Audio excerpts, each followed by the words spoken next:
Hello, Belgium. I actually have a lot of respect for this national team. I could have been repping their kit as well, but since they're in the same group as Croatia, I'm just not going to wear it until that match is over. We're in a pretty deadly group where Belgium and Croatia might look like the favorites, but there is no reason why you should underestimate Morocco or Canada. Canada possibly one of the harder pot 4 teams to come up against. Now there's a lot of doubt about Belgium now, as their golden generation has massively gone downhill since the Euros even. Many people are saying that the Euros was their last chance to win anything. The hype began in 2014, where all the talent began to emerge, and Belgium made it all the way to the quarterfinal, getting knocked out by Argentina. In Euro 2016, they had phenomenal displays, and somehow lost to the very impressive Wales, also in the quarterfinals. They failed to win the 2018 World Cup when they were one of the favorites for that tournament, but they still made all the way to the semifinals and grabbed third place. In Euro 2020, they got knocked out in the quarterfinals, but also to the champions of that tournament. Some people are still hanging on to the belief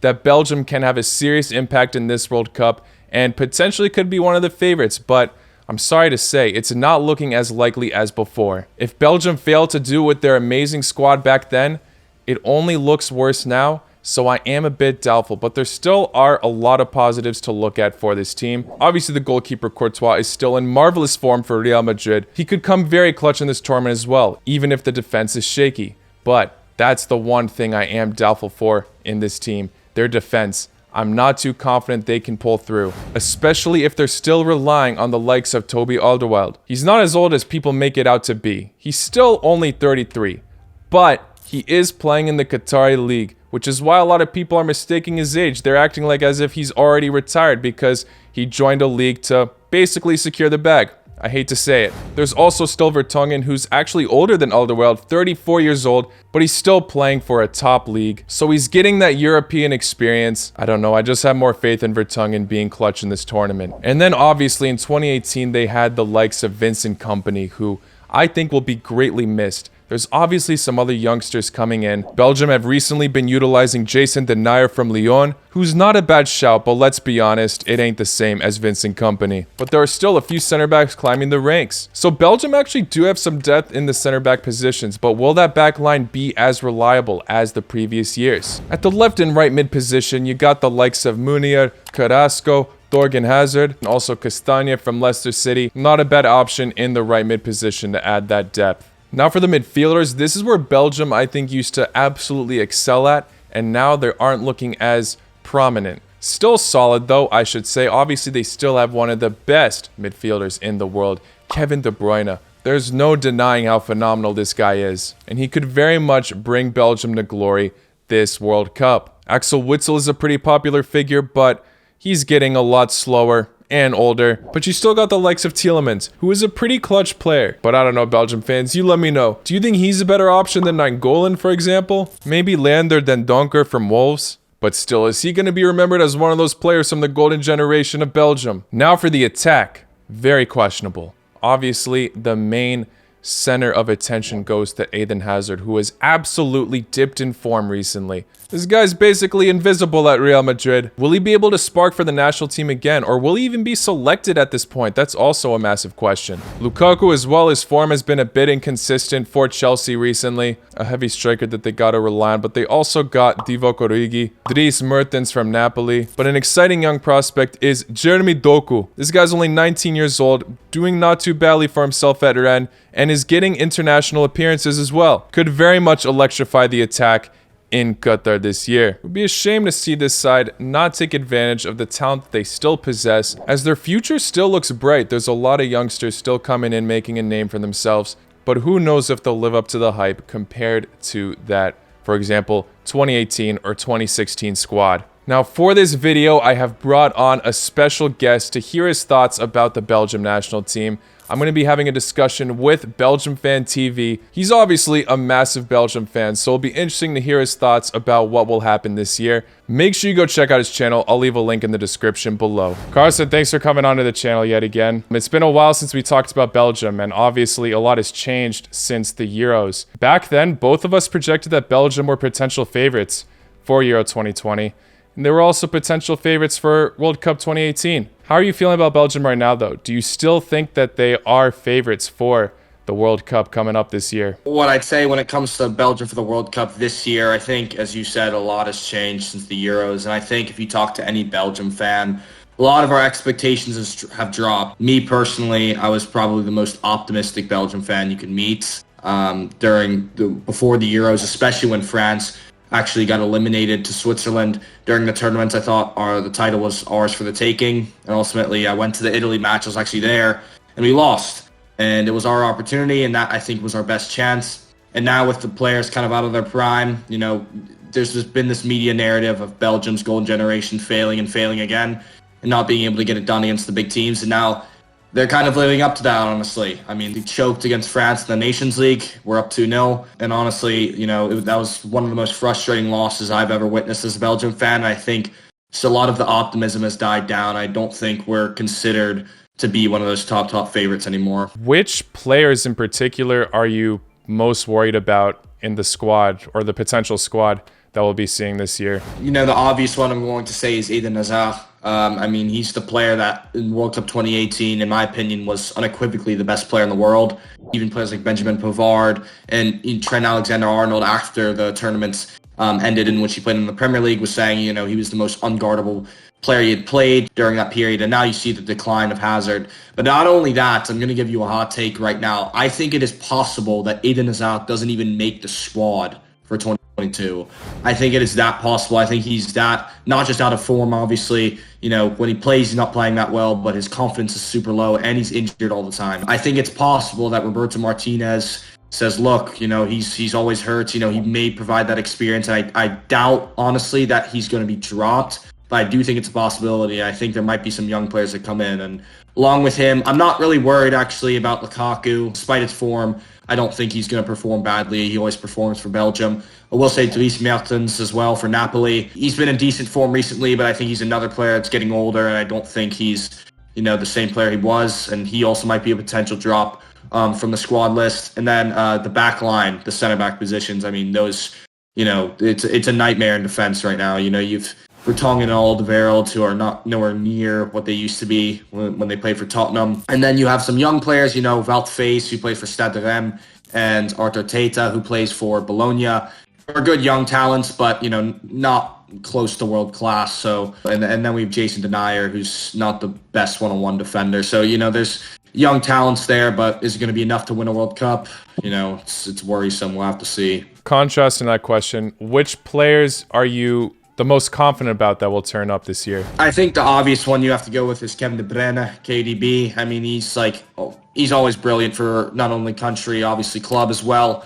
Especially in the last few weeks, he's been ridiculous for Manchester City, and I think he's a player that's going to turn up. You saw during the Euros when they played against Italy, he was playing on a torn muscle or torn ligament when he was playing obviously after the Portugal match and the match where Aiden Hazard also got hurt and wasn't able to play in the Italy match. He shows a lot of passion for his country, and he's very, very good. He's very consistent, and he really hasn't had a lot of form problems because he hasn't switched clubs. He's been under Pep Guardiola the whole time. He's developed under him, and I respect that, and I think he's going to carry that form into the tournament. I think also some players to watch for our team. I think Hans van Aken at Club Brugge in the Belgian Pro League scored against Paris Saint-Germain in the Champions League this year.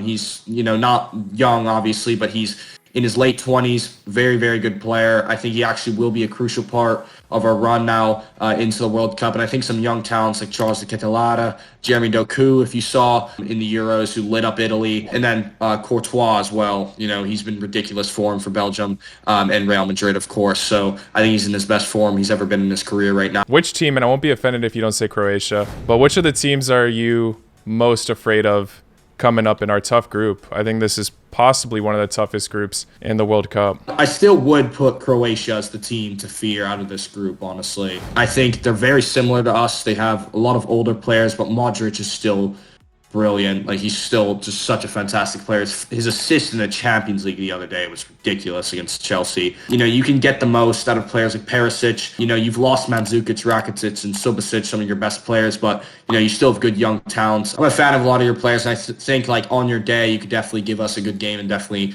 upset us. I'm seeing the most people are predicting some kind of quote-unquote upset to happen in our group with either Croatia or Belgium coming out. I wouldn't necessarily be surprised if it happens. sense, Canada and Morocco are both very exciting underdogs, and there are a few problems in both of our squads. But we've seen what Belgium are able to do, for example, in the World Cup qualifiers. They always just seem to boss whatever group stage scenario that they're in. But now I am starting to question things a bit as things goes on. I'm very curious to see how they do in the Nations League as well. But let's say that Belgium do make it to the knockouts. Who would you be more worried to face? It's either going to be most likely Germany or Spain. Which opponent would you be the most worried about for Belgium in that scenario? Yeah, you already know this, but I have tickets for that round of 16 game and the group stage, right? And in terms of like a matchup I would want to see, it would be Belgium, Germany, in terms of like, you know, two nations that haven't played each other in super long and so long. And I think that's also the matchup I would rather have than Spain. I think this Spain side is being disregarded and being way too disrespected in terms of, you know, they can't finish up top. That was the whole narrative at the Euros. Come out, you know, beat Croatia in a thriller, lose to Italy, yes, but in the semifinal, get through Switzerland on penalties. If you saw their improvement, though, in the Nations League and the improvement of Pedri, players like that who are coming through the ranks of the Spanish national team, they're looking like a team that could not only compete for this World Cup, but for 2026 as well. And I think the fact that they're going to be a team that dominates possession, which is something we usually just don't do well against. We need a lot of the ball. I think Spain are a team to worry about, especially the fact that they're so good at breaking down defenses. They might not be the best, you know, clinically at finishing in front of the net, but with our old and slow and inexperienced defense, if we put in youngsters like Valface or Arthur Teta, or Denier, basically. You know, he hasn't played in a World Cup before. I think it's going to be really, really difficult to guard that. I think Germany would be kind of like a back-and-forth thriller in which we could probably get out alive. It's interesting because although I agree with the points you said, coming from a Croatia fan standpoint, in terms of our squad and how we play, I would be more worried about Germany, just because we've had some recent experience against Spain, and we nearly pulled it off in the Euros. For Belgium, on the other stand, Spain are looking a lot better. We've seen them improve along the Euro tournament. So yeah, I don't blame you for having that answer at all. In my opinion, Spain and Germany are huge potential favorites for this World Cup. Okay, so first, let me know what your prediction is for this group and how far you think Belgium will go in the World Cup. So I'll go Morocco in fourth. You know, if Morocco can prove me wrong, hats off to them. The Belgium-Morocco match will be crazy because there's so many Belgian-Moroccan citizens. It's going to be a derby pretty much. Third, I'm going to go Canada. I think they do have, you know, talented players, but I don't think they're going to be able to get over the hump against playing those European teams. I think the fact that they're scheduled to play us first, it's more difficult. If they're playing Morocco first and got 3 points out of that and had the momentum going into the European games, would have been a bit different, but I think the scheduling will throw them off. Second, I'm going to go Croatia, and first, I'm going to go Belgium. I think either of those two could interchange, but I do think Belgium right now, Croatia has Modric, you know, fantastic player, a lot of good young talent, but I think, you know, we just have just a bit more in terms of attacking talent that could get us, you know, a few goals, and hopefully we don't concede and then go through. But it's really, you know, coming first or second in this group doesn't mean anything because you're either going to be playing Germany or Spain. In terms of how far I think Belgium can go, my expectation for them is a quarterfinal at most. I think this round of 16 game is going to be, you know, do or die. I think if we win this round of 16 game, if we prove that we can beat Germany or Spain, I think it will give us a lot of momentum because I'm not sure you played in the quarterfinal. I forget the bracket, but I don't think it was someone as talented as those two teams. It might have been Portugal. I'm not sure, like, based on my predictions, but, you know, it's really early. And I do think, you know, if we get through that round of 16 game, it opens up a lot. But, you know, a quarterfinal, you know, our dreaded spot where we get eliminated almost every tournament, is probably what's going to happen again, in all honesty. So, yeah. Interesting takes from Carson. I still think Belgium can pull out of this group. They do possess enough quality as long as their defense stays organized and they have a game plan where they don't underestimate any of the teams in this group. It will be a challenge for them regardless, even though they're looking like one of the favorites. I think they got it. In terms of the knockouts, though, I am a bit doubtful to see how far Belgium goes. It's not doing this group any favors that we potentially have to play Germany or Spain, but there's still a chance Best of luck to Belgium coming from a Croatian. It's going to be emotional on that last group stage match day though, as that's when we got to face each other. But may the best team win, and if you guys make it, I wish you the best of luck in the knockouts. Guys, thank you all for making it to the end. Like I said, go check out Belgium Fan TV's channel. I'll leave a link in the description. Hit the like button if you enjoy this video. Subscribe if you're new. I'll see you all very, very soon. Take care. Laco noite.